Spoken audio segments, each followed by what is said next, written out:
Okay, today I will be watching Can You Beat Pokemon Platinum Without Taking Damage, and this one's by Smallant. Anyways, hi, I'm Maple. I like Pokemon. I mostly do Pokemon challenges like Nuzlocking and Kaizo Ironmon. So yeah, I know a little bit about Pokemon. A little. But anyways, I'm excited to watch this just because it's also been recommended to me a lot. So yeah, let's go. Pokemon Platinum came out in 2008. I played a ton of it as a kid. 2008. Holy shit. 2008! Gen 4 is probably the one I put the most hours into. I wanted to replay it recently for nostalgia, you know, but it's Pokemon. If you've played it once, there really isn't much reason to play through again, so I made it a bit more interesting. I tried to beat Pokemon Platinum without ever having my Pokemon take any damage. Okay, so like I said I like to do Pokemon challenges and that kind of stuff like Nuzlocking and Kaizo Ironmon. I don't know if I could do this. I think his challenges are really interesting, as in like I love watching other people do crazy shit like this. As someone that does like crazy like challenges myself, I would not do this challenge myself. Here's how it went. I named myself Ant, and the rival was the man, of course, and walked over to get my first Pokemon from Rowan. I chose Piplup. It starts with Pound instead of Tackle, which is great because it has 100% accuracy instead of the 95% accuracy that Tackle has in this generation. Then, the man wanted to fight. Just keep using Withdraw, please. Alright. So now he resets. Okay, I'm going to assume this is going to be a very common theme in the beginning. Pray that they just don't hit you. Holy shit. Yep, took damage. Had to reset. To not take damage fighting this Turtwig, it needs to withdraw 6 times in a row, and then miss 2 tackles. Barring a crit from Piplup, the chances of this happening are around 0.004%. So I threw myself at the battle over and over for half an hour until I quit. Well, with Piplup at least. Oh. I thought about it a bit harder, and it turns out Turtwig was the right Turtwig. choice. Fighting against Chimchar. I think Turtwig was like my first, I think it was my first starter when I played Gen 4 for the first time. I was like, I like a little turtle. I like his leaf on his head. I like the little plant boy. It knows Leer instead of Withdraw as its non-attacking move. This means it won't make our attacks weaker each turn. All that needs to happen is Chimchar Leering 4 times in a row, which is a 1 in 16 chance. Much better odds. And on the 3rd attempt with Turtwig, I lucked out and it happened. No damage rival battle. Leer again? Leer again! Yo! Yes, we're through! We've done it!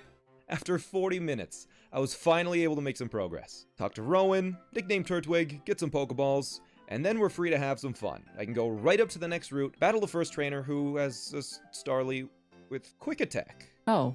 Huh. Okay, it's time to start solving problems. What can you do to not get hit by a Starly that has a move that will always hit before you? Well, Turtwig literally can't. Oh. He learns no priority moves. I had to catch my own Starly. Here's how that went. Let's do it. So does it hit him? Use Growl. Thank Yo! you! 1, 2, 3.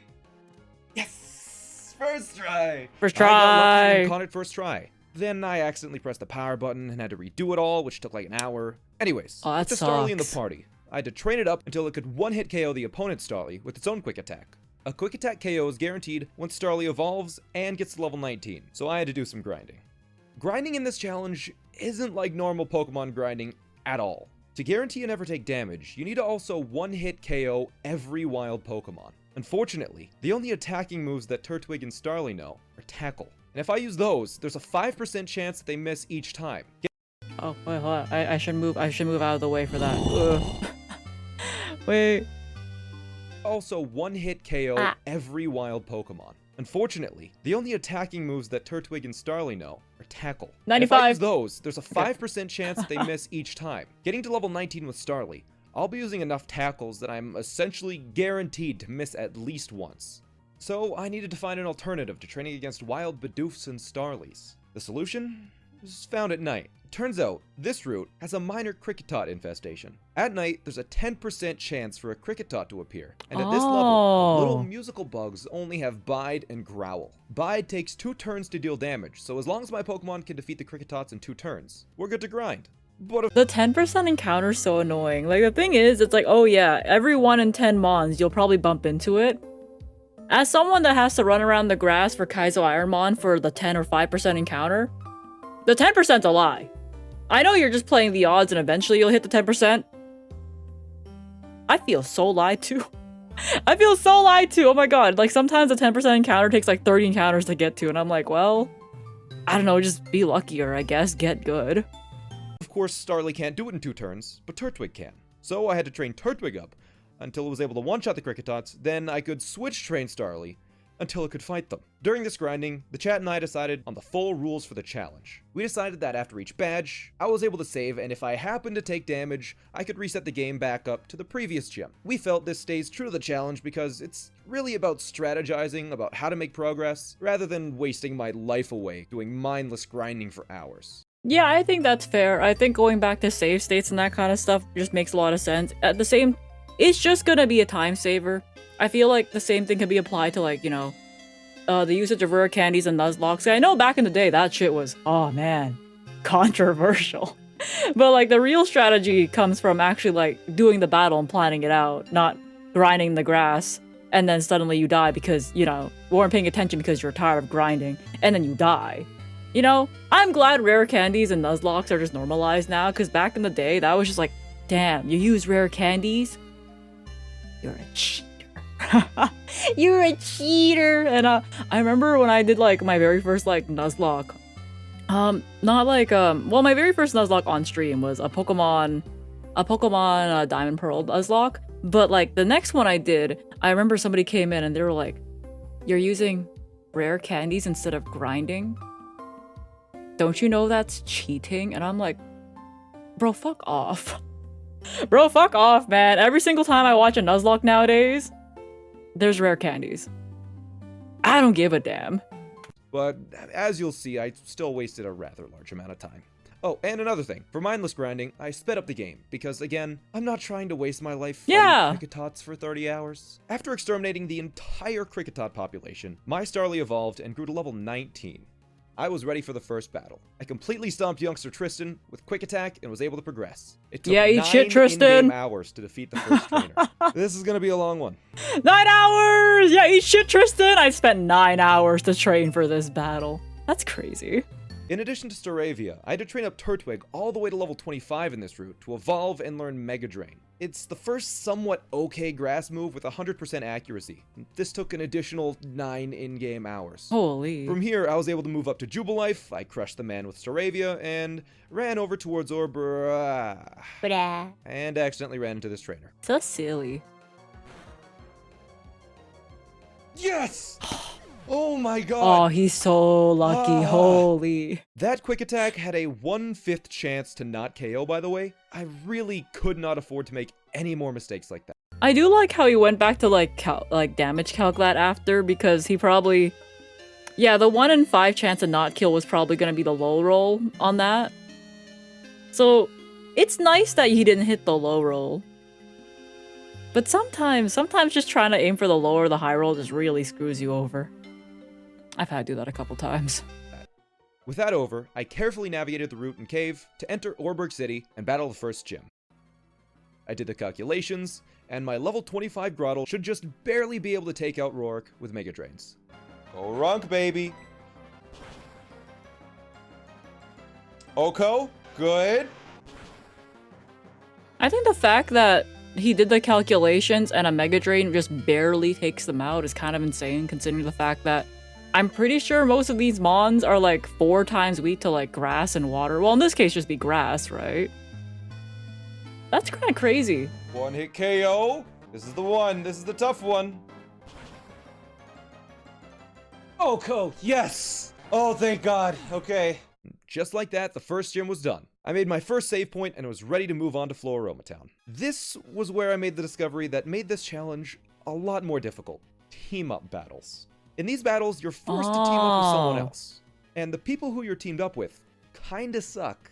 First required team battle is with Dawn against 2 galactic grunts. These grunts have a Glameow and a Stunky. The Glameow knows Fake Out. The only option is to quick attack to outspeed the Glameow, as priority moves in this game all have the same level of priority, then hope the Stunky doesn't hit me. No matter what I do, it's essentially a 50-50 chance of getting hit. So I quick attack the Glameow, which I miscalculated and it didn't even take it out, but the Glameow and Stunky both attack the Piplup, enabling me to finish this battle first try.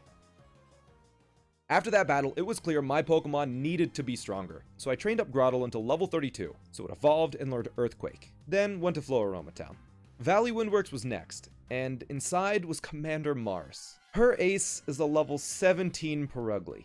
It has Fake Out. To outspeed and one-hit KO the Purugly with Quick Attack, my Staravia needed to evolve and then get to level 40. I only had the first badge. I grinded against level 10 wild Pokemon until I took damage because I'm dumb. And that team-up battle that I did first try earlier took 3 tries to get past again. Then grinded for another 2.5 hours until Staraptor was finally a level 40, and I could defeat a level 17 Purugly. After saving Valley Windworks, I was able to— Oh yeah, I guess I should probably clarify. I just thought I was talking about rare candies for like Nuzlocking specifically. This one I understand why he has to grind. It's obviously he's trying to do the challenge for the sake of doing the challenge, but the rare candies thing I was specifically referring to like Nuzlocks. move up into Eterna Forest and oh god, it's more team up battles. More team battles! Forest, you are forced to team up with Cheryl. The first required battle in Eterna Forest is against Jack and Brianna. Brianna has a Pachirisu with Quick Attack. Yay! So I went into it hoping for the best, and I got hit. So I went all the way back to the first gym. I did 3 hours of grinding. Oh wait, does that mean he has to do Valley Windworks again too? Oh, that was his rules. Reset to the last gym. Holy. This time, catching a Bidoof for HMs, and finding a diseased weasel. He's so diseased! I mean shiny.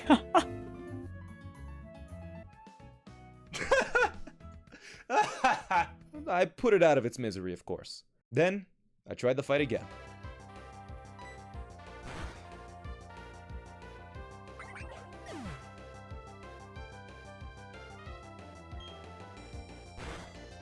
Oko. Strike shot! Let's go! Yo! Yes! Let's go. Alright. I know I'm in the way of the levels, but he had to grind to level 40 against level 10 weasels. Holy shit, man. Hello, it is I, Shmomipo, and I'm here to tell you, subscribe! Alright. Finally. We're good now. And I succeeded. I beat the first required battle of the forest. Keyword. First. Fortunately, though, the other battles I was able to force into single battles, so they weren't a problem, and I was able to cast aside the Blight of Cheryl. Eterna City is the location of the grass gym, and because I had a level 40 Staraptor, I completely blew it away with a Wing Attack. The second badge was mine. Alright, easy. 33.5 in-game hours. Not Well, including the times Well, not easy, but oh my god, easy. spent in the resets, by the way. After the gym, I went back and caught a Buizel for later. 75% chance. Please! 1, 2, 3! Big paws. Let's go. Easily cleared out the Galactic base, grabbed a bike, and the Explorer kit. I cautiously traveled through to Hearthome, with a few uneventful battles along the way. The next big hurdle was Badge 3 from Fantina, the Ghost Gym Leader. Fantina has a Duskull with Shadow Sneak, a priority move, Prio. and a Haunter with Sucker Punch, Ooh, also Pry. a priority move.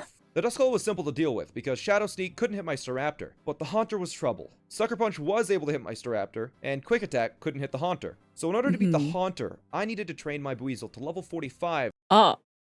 Is it Aqua Jet? So it evolved and had the stats to defeat the Haunter Aqua with a Jet single and stats. Aqua Jet. Yeah. The final Pokemon, Miss Magius, was a simple crunch. And the third badge was mine after 46 in-game hours.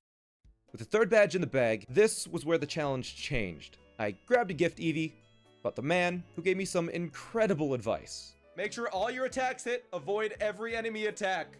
That's the strat. That's all you gotta do. And walked into Salacian Town, confident as ever. So Lacing Town has the Pokemon Daycare. The Daycare is what turned this challenge from a boring, grindy mess into a fun puzzle. If you deposit Pokemon in the Daycare, every step you take, your Pokemon gains 1 experience point. So all I had to do to get level 100 Pokemon was to shove them in the Daycare and bike up and down over and over until I traveled around 1 million tiles. And 1 million tiles. I threw Staraptor and Floatzel into the Daycare and off-stream biked up and down for 30 in-game hours, or around 8 hours with the speed up. The next stream, I was ready to crush this 8 hours with the speed up? Holy shit, bro. The things you do for level 100 Kuro and Oliver. Game. Or so I thought. I picked up my incredibly powerful level 100 Pokemon, swept through Route 215, until I encountered a very unexpected problem. Ace Trainer Dennis. He was an unavoidable trainer who had a Drift Blim. Drift Blims have the ability Aftermath. where Yeah! when the Pokemon is defeated, if the opposing Pokemon made contact, it takes damage. This was a problem. My 2 level 100s only had moves that made contact. Yeah, like, Quick Attack can't hit, and Aqua Jet definitely makes contact, so that sucks. Scoured the game and strategized the best we could, and the best solution to the problem, barring extra hours and hours of grinding, was getting Rock Tomb and teaching it to Floatzel. In Gen 4, Rock Tomb only has 80% accuracy. It was a 1 in 5 chance that I would take damage. A 1 in 5 chance I would have to spend 8 more hours of my life biking up and down. Here's the battle. Rock Tomb? No! No! No! Why? Oliver, no! Just one closer to 69, baby. Well, back in the grind you go. Should have probably just done some extra grinding on my Torterra instead. But I reset. And since I'm stubborn, I just tried the Rock Tomb strategy again. I swear to God. Yes! On one hand, it would have been extra funny if it missed for the second time. On the other hand, I'm happy it really didn't miss. Oh, it doesn't happen twice. Let's go. So that was a fun way to waste 8 hours. With that fight complete, I moved on to the 4th gym, swept the whole thing easily, and saved the game. 73 hours in. Next up was doing a quick battle against some galactic grunts. With Dawn. The grunts opened with 2 Zubats, so I can't Earthquake them with Torterra. I was a bit reckless here because I had just finished a gym, so I decided to test my luck, taking them on without any strategy. I had to reset a few times until... Nice. This was the moment Chat and I decided to never make a single mistake ever again. So we came up with a foolproof plan to defeat the Zubats. I walked down to Pastoria City, went to the move reminder, and taught Floatzel Swift, which hits both Pokemon in double battles. With this excellent idea, I was able to defeat the grunts without having to rely on good luck. The 5th gym... Good thing he doesn't have to worry about the spread damage, like, going to, like, the different mons, because I believe it's, like, reduced damage if you're hitting multiple mons. But he's level 100. I don't think that matters here. Was up next, and it was easy. Just Aerial Ace Crash Awake Gyarados, Quick Attack the Floatzel as it had Aqua Jet, and Aerial Ace the Quagsire. But Oh, let me go back. Oh my god. I like how colorful Gyarados is, like, I don't know, those pixel sprites are so colorful. Like, I think in Gen 3, Gyarados looks a little bit washed out, but I like how bright the blue is for Gyarados in Gen 4. Crash Awakes Gyarados, Quick Attack the Floatzel as it had Aqua Jet, and Aerial Ace the Quagsire. 5 badges down, 3 to go. Before the 6th gym, I did have to run a few errands, like delivering the old charm to Cynthia's grandma in Celestic Town. I traveled through the foggy area on Route 210, and I hate the foggy area. I forget where you get defog since it's been a long time since I've played Gen 4. But I remember the first time I played Gen 4, I just like brute forced the foggy area because I just didn't know where to pick up defog, or I wasn't paying attention, was given defog, and just didn't look in my bag. All I know is I navigated through the foggy area without using defog, and I was like, man, this place sucks. accidentally got into a battle. Of course, I had also forgot to use defog, so I was going into the battle with a 40% chance to miss each attack. Wait, it's 40% accuracy drop? That's insane. Fortunately, I had Aerial Ace for Scyther, but the Scyther knew Quick Attack, so I had to use my own Quick Attack. It hit. Yo! Next was a Luxio, which I was able to take out with an Aerial Ace. The final Pokemon was the worst case scenario, a Probopass. Both Swift and Aerial Ace would not take it out in one hit. Aqua Jet? Here's what happened. Don't miss. No. No!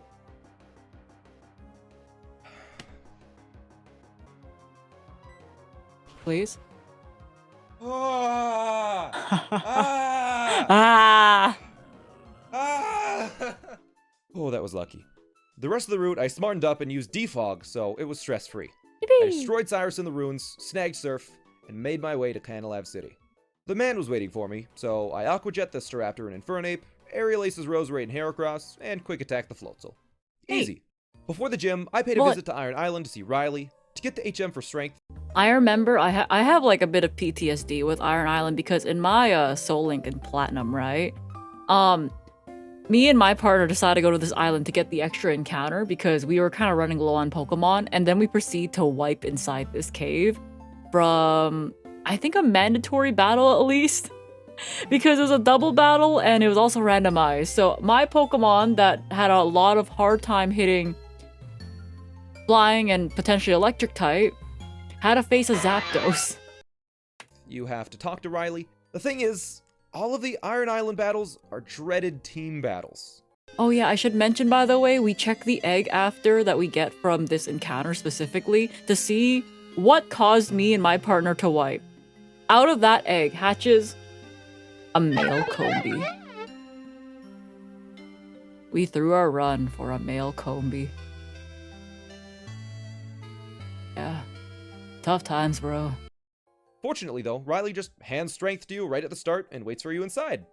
So I abandoned him and went right back to Canalab for the gym. The gym was fairly straightforward. I did need to pick up a Mystic Water in Pastoria though, to ensure an Aquajet KO on a Scizor that knew Quick Attack. Other than that though, it was a clean surf sweep for the 6th badge. Team Galactic started causing some chaos, so I went to Lake Valor, cleaned things up there, then Lake Verity because Dawn couldn't handle it herself, and up towards Snow Point to Lake Acuity, where it's hailing. But that's okay, because I had a way to deal with it. Remember the Eevee I picked up? By walking just barely into the hail on Route 217, and using a rare candy on Eevee. It evolved into Glaceon, a Pokemon immune to the effects of hail. But it was still weak, and it doesn't learn any good Ice-type moves, so I chucked it and Torterra into the daycare to make them strong. The only powerful Ice-type move with 100% accuracy in this gen is Ice Beam. To acquire Ice Get lucky, get good, or pay money. Oh my god, time to gamble. Beam, you have to spend 10,000 Game Corner coins. 10,000 Game Corner coins cost 200,000 Poké Dollars. And I was completely broke after spending all of my money on the daycare. So I came up with a get-rich-quick scheme. Make Staraptor hold a luck incense, walk up to some snobby rich kids, and beat them up repeatedly with the Versus Seeker until the entirety of their parents' wealth is securely in my pocket. Then I blew it all on a single TM. With that done, it was just a matter of running up. Man, I love the concept of Pokemon. You're just holding this item, or like the amulet coin in this case, it's the luck incense. It's like, ah shit, your Pokemon's holding that funny coin. I guess I'll just pay you double. Well, all's fair in love and Pokemon. Here's more money. Up and down for another 8 hours. Once Glaceon and Torterra were level 100, I was ready to take on the Blizzard. I taught Glaceon Ice Beam and Shadow Ball, and went to the move reminder to get Ice Shard. The battles through Route 217 were straightforwards. Ice Shard the Pokemon with priority moves, Shadow Ball the Pokemon resistant to ice, and Ice Beam the rest. Snow Point City Gym was not as easy. The first issue was the puzzle itself. A few of the trainers in the gym have Snovers, then Sneasels. Snovers set up Hail with the Snow Warning ability, and in Gen 4, weather effects last indefinitely. Then the Sneasels have a Quick Attack, forcing my Glaceon to stay in and use a priority move. The thing with this is that Ice Shard or Quick Attack both don't do enough to KO a Sneasel. So I needed to find a path through the gym that avoided all trainers to not I like how the cursor's a strawberry. risk getting into one of these Snover Sneasel fights. It took a while, but after looking at a map of the gym for nearly 15 minutes, Chad and I were able to find a route skipping all of the trainers in the gym while Maps. solving the puzzle. Of course, that wasn't the only difficulty in the gym. We still had Candace. Candace opens with a Sneasel, which was simple. Since it wasn't hailing yet, we're able to outspeed its Quick Attack with Aqua Jet for the knockout, but Pokemon 2 is where things get more complicated. If Candace sends out Abomasnow next, it starts hailing with Snow Warning. Abomasnow itself can be taken out easily with Glaceon's Ice Beam, and the Pillow Sign that follows it. But the reason that hail is a problem is because of Frostlass and its ability, Snow Cloak. Snow Cloak, and yeah. Hail makes moves miss 1/5 of the time. To guarantee the KO, I need to move on Glaceon that never misses. And as you can clearly see, Glaceon doesn't have one of those no miss. If it's hailing, I'm pretty sure Blizzard bypasses the accuracy check. I don't know if it's in this gen, but I don't know if Blizzard would kill since ice resists ice. Moves. Well, except it does. The hail here that causes the accuracy issue also solves it. As it turns out, Yeah, Blizzard okay. bypasses the accuracy check while hailing. So, Yeah, Thunder does the same thing when it's raining, so if it's like Drizzle Thunder, Thunder would also bypass the accuracy check. So Blizzard bypasses the accuracy check here in Gen 4. I wasn't sure if that's the case in like... I think that's the case in Gen 3 as well. And there's like a couple other moves that have like an accuracy check bypass based on the weather. I was able to Blizzard with 100% confidence and take out the Frostlass, Yeah. nabbing me the 7th badge. I dealt with the Lake Acuity stuff, then wiped out the Galactic Headquarters, getting the Master Ball from Cyrus along the way, and headed up to Spear Pillar for the end of the world. Strawberry. You thought I was talking about the whole portal thing? No, it's another team battle. But for real though, this one was surprisingly easy. None of the opposing Pokemon no priority moves. So Floatzel was able to surf, instantly drowning everything on the field. I hopped into another dimension real quick and caught Giratina with the Master Ball. It wasn't quite as strong as I needed it to be, so I biked up and down for 2 hours until it was level 66. Oh my god, he dropped off Garantina at the daycare. Man, I hope the couple at the daycare had a great time with Pokemon Satan. I also beat up the rich kids again for money for some stat boosting items and a few TMs I'll explain later. Then I was able to move through Route 222, only fighting a single trainer with a Wingull. Alright, Kuro level 100. Should just absolutely crush. Does that have quick attack? Aerial Aces. Yes. No! Which I forgot had quick attack. I knew it! I saw the Wingull! I'm like, there's no way this part of the video would be in here if it wasn't for the fact that this Wingull has some shit to him, and that shit was quick attack. So, I reset and got everything all over again. When I returned to the Wingull, I remembered it had quick attack this time. Now, onto the final gym. The opposing Pokemon are now getting to the levels where every battle needs to be meticulously planned out. Quick Attack the Jolteon with Staraptor to outspeed its own Quick Attack, Earth Power the Raichu with Giratina. Oh wait, Raichu's face is so cute in Gen 4, the sprite, oh my god. It's so squished. Surf the Luxray with Floatzel, and with a Silk Scarf on Staraptor, Quick Attack the Electivire to get the 8th badge. From here, it was a quick jog through Victory Road and a simple rival battle before the Elite Four Gauntlet. I taught my team some important TMs, leveled up Giratina one last time to restore balance, and went in. No going back now. The start of the Aaron battle was simple. Aerial Ace is Yanmega, Earthquake the Drapion, Aerial Ace the Vespiquen, and Aerial Ace the Heracross. Pretty simple. The Scizor, though, was trouble. Scizor knew Quick Attack, and it had enough defense where my own Quick Attack or Aqua Jet couldn't take it out. There were no priority moves that could defeat it in one shot. So, my solution was Giratina, who wasn't affected by Quick Attack. The problem with Giratina was that it was only level 69, and a level 69 Giratina couldn't normally defeat a Scizor in one hit. Well, not without Natural Gift. Natural Gift is a move that changes its typing and damage based on the berry that your Pokemon is holding. Give Giratina an Aqua Berry, and Natural Gift becomes a 60 power, Fire-type move. I have never used Natural Gift in my life. But also, I feel like Natural Gift is like one of those moves where I remember being told like how you find out which berry does what for Natural Gift. I think there's like an NPC somewhere in this game that tells you what Natural Gift does with each berry.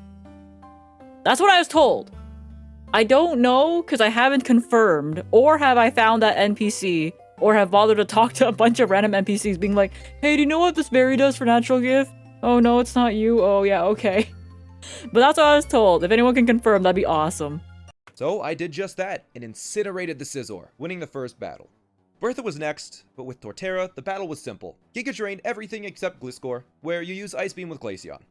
Flint Neat. was another simple one, Surf the Houndoom, Aqua Jet the Infernape, Surf the Rapidash and Magmortar, and Aqua Jet the Flareon. Lucian was next, an easy Shadow Ball sweep, except for Espeon, where I had to Quick Attack with Staraptor. The final fight with Cynthia was the most meticulously planned fight of them all. Oh man, I love the Cynthia music theme. Glaceon's Ice Beam couldn't take out the Spiritomb in one hit, so I had to give it an Icicle Plate to deal just enough damage. Yeah, that makes sense. He can't really hit for super effective because in Gen 4 we don't have anything that's super effective against ghost archetypes yet. That changes with Fairy later on, but yeah. Lucario had extreme speed, so I had to use Giratina. Giratina was leveled exactly to 69 and given just enough stat boosting items to outspeed. Giratina was also given choice specs, which I picked up in Celestic Town. So Earth Power just barely KO'd. I made sure Glaceon had enough speed to outspeed the Garchomp to KO it, and Togekiss with Ice Beam. I taught Staraptor close combat to one-hit KO the Milotic.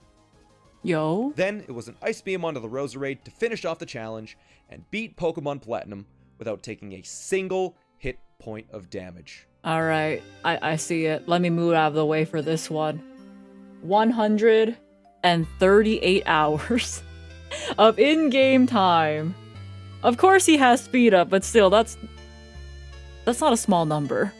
138 hours, 37 minutes, not including the resets. And that's how I did it. Oh yeah, that wouldn't include the resets. I hope he has like a time like total somewhere of like how much like IRL hours that actually took. If you enjoyed this and want to see more, make sure to subscribe. I play games wrong all the time, and stop by my Twitch for the live experience if you're into that. But that's all for now. Thanks for watching, and I'll see you next time. I love playing games wrong. But yeah, that was a lot of fun. Yeah. That was a lot of fun. Thank you guys for just suggesting this video. I like watching like stupid Pokemon challenges, and by stupid I mean they're fun. They're a lot of fun. Thank you so much. I'll see you guys next time. If you guys have any more videos you'd like me to watch or think I'd be interested in, let me know. I can check them out whenever I can. Okay, bye-bye. Subscribe. I wanna be the very best, like no one ever was. Boom, boom.